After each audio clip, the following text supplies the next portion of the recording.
Welcome into the second ever episode of the Canadian Basketball Weekly Show here on the Maple Minute.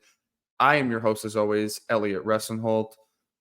We're back again. It's the second week in a row, and we've got some basketball to cover. There was some stuff happening this week, all levels, and we're going to get right into it again this week. Talking about the NBA Canadian of the Week. I may want to change this. I don't know. We're going to call it the NBA Canadian of the Week because we're still going to highlight one Canadian, but we're going to do a couple shout-outs first. We're going to shout out Shai Gilgeous-Alexander once again. He had another great performance over the weekend. Benedict Mathurin is not this week's Canadian of the Week, even though he did have a 34-point performance just the other night and a very efficient game from Jamal Murray, but we're going to mention his name a little bit later in the show. But this week's Canadian of the Week at the NBA level, it's Maple LeBron, Maple Jordan, whatever you want to call him. It's Andrew Wiggins. 25 points, 7 rebounds, 2 assists, a steal, and a block on 9 of 12 shooting, 4 of 6 from 3, and a 118-114 win for the Warriors over the Trailblazers on Sunday. He's had a little bit of a slow start this year, but Andrew Wiggins is kind of climbing up. He's getting back into the groove. He's coming off the bench for the Warriors, and he's doing good things. This was a crazy result last night. We're going to move right into the NCAA Canadian Standout of the Week. Haven't mentioned his name much. I'm going to call him a journeyman. I believe this is his third school in the last, I guess this would be year 5, of his collegiate career. But Tyrese Samuel of the University of Florida, he went off for 21 points, 11 rebounds, 3 assists, 3 blocks, including a steal as well. Shot 9 of 12 from the field. The Gators beat the Michigan Wolverines in double overtime, 106-111. Huge game from Samuel. The Gators needed it. They look like they might be a pretty good team this year. Michigan doesn't look as good as they used to be, but hey, a win is a win on the road as well. I believe the game was in Ann Arbor, so that is huge. Don't have any U Sports stuff to talk about this week, as it is the winter break, as I mentioned last week. But once games begin again in 2024, we'll get right back to it. This week, as you guys, some of you know, I am a Manitoba born, and I am in the Manitoba basketball community here. There was a huge tournament this past weekend. I guess you can call it huge. It's one of the more well-known, quote-unquote, preseason, beginning of the year tournaments. The Brandon Sun Invitational Tournament out in Brandon, Manitoba. We're going to recap that a little bit. Going to talk about some of the games that happened, who won, who placed where, which I think is going to be quite interesting for this upcoming year.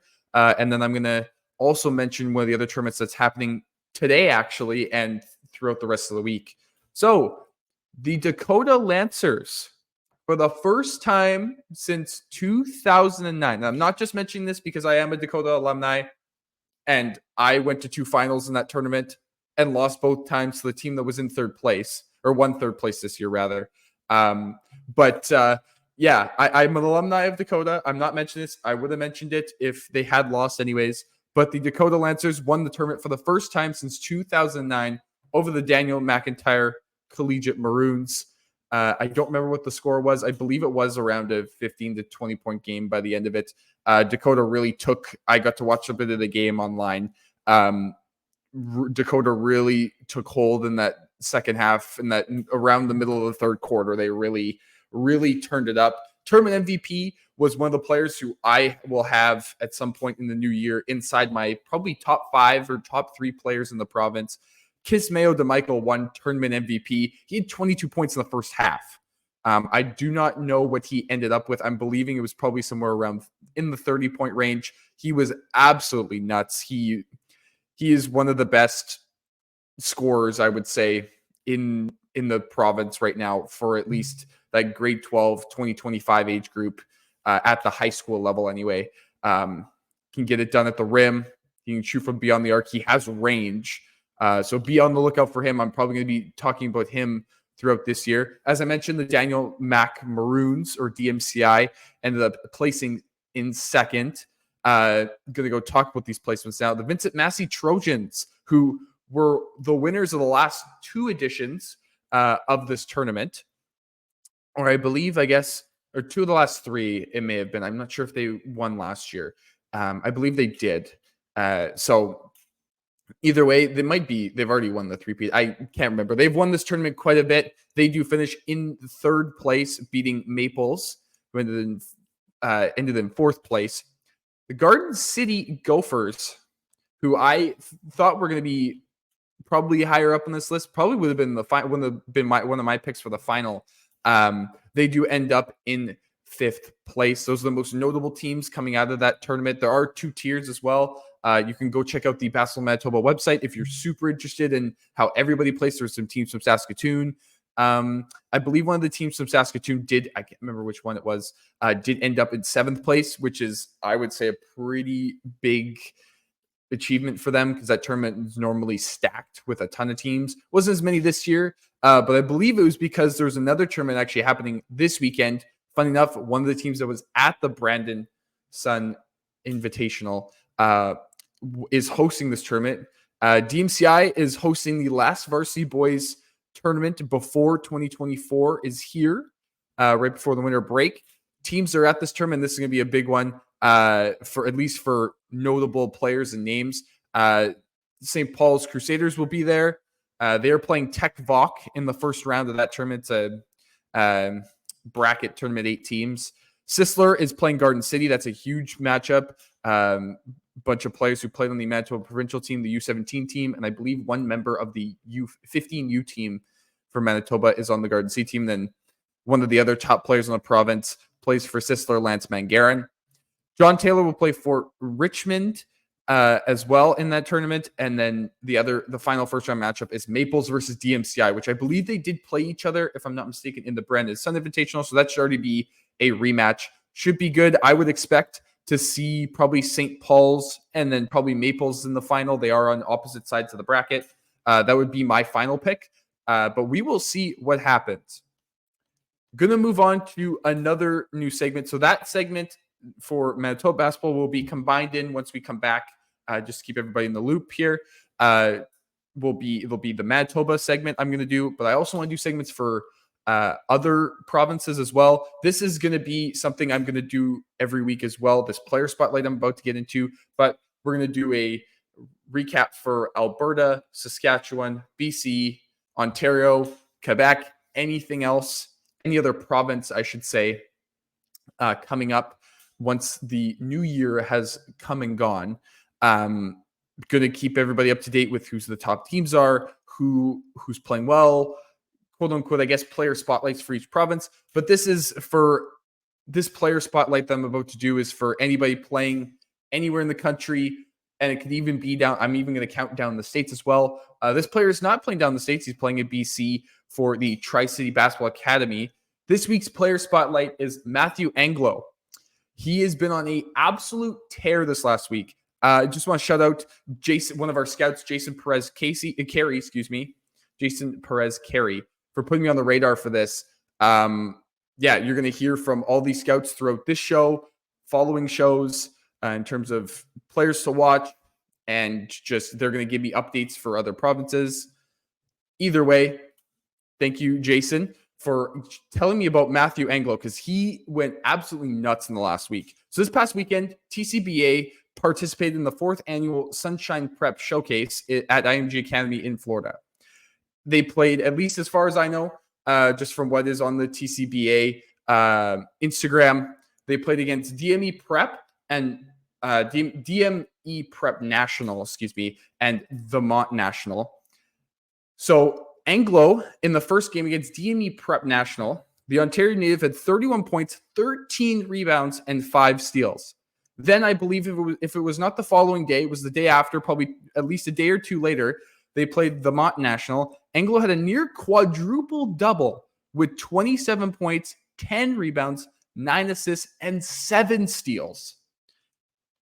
I will also say, this is not to mention, he had just gone for 47 points and 6 steals on 60% from the field against Edge Prep earlier this week before heading out to Florida.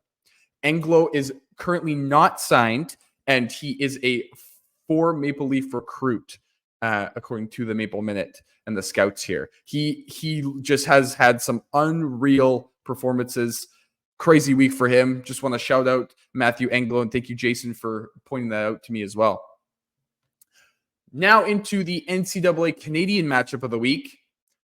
TCU versus ODU, or if you want to call it Texas Christian University and Old Dominion University, are having a matchup, or I guess I should say they are playing a matchup this week in Virginia Thursday night. The 8-1 Horned Frogs with Canadian Emmanuel Miller will be taking on the 3-6 Monarchs and Canadian Vashon Alette. Both players are coming off good performances. 18 for Miller against Arizona State, and Alette had 14 against 18th at the time ranked James Madison.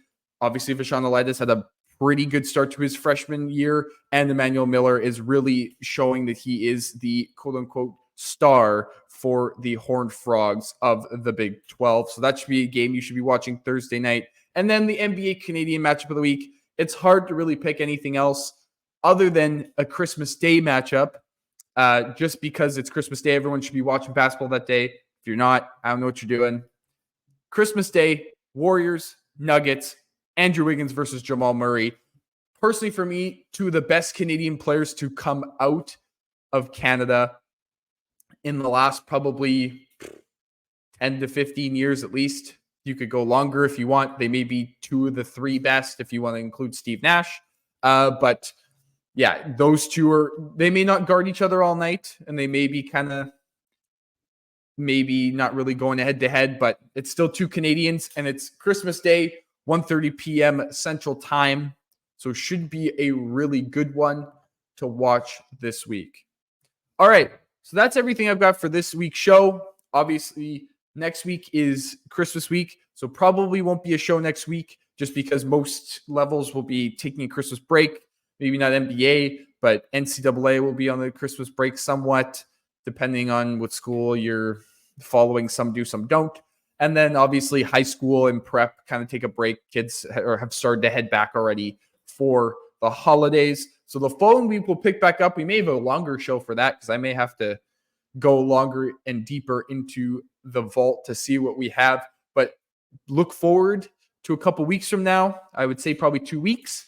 We're going to do, obviously, hopefully by then we'll have some tournaments that have happened in all the provinces. We'll keep you up to date on high school stuff, prep stuff. We'll get back to NCAA stuff. And then hopefully as well, we're going to add in youth sports. So this show is going to be jam-packed full of information.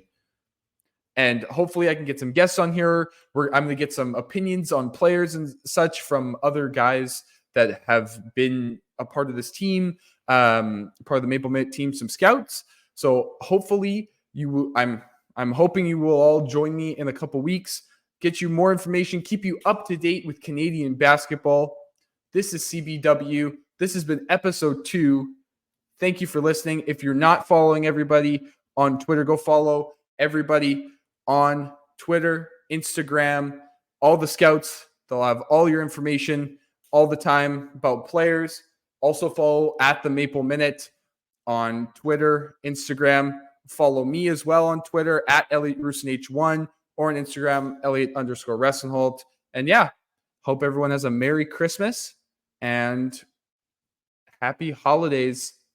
Enjoy it, because when you come back, your brain's gonna be overloaded. You're gonna really need it.